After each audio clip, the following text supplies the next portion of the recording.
Как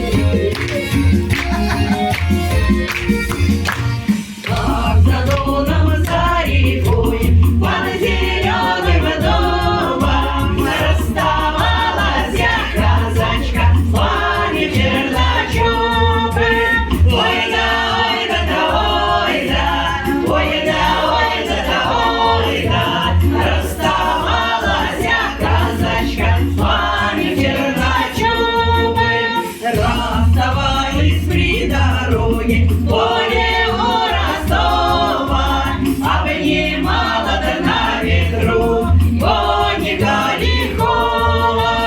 Ой да, ой да, да, ой да, ой да, ой да, да, ой да, обнимала да на ветру конника лихого.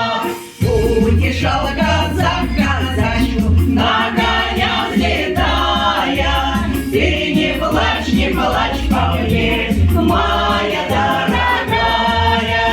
Ой да, ой да, да, ой да, ой да, ой да, да, ой да, ты не плачь по мне, моя дорогая. Ты не лей напрасно слезы на шелковую траву, еду в армию служить, защищать державу. Ой да, ой да, да, ой да, ой да, ой да, да, ой да, еду в армию служить, защищать державу.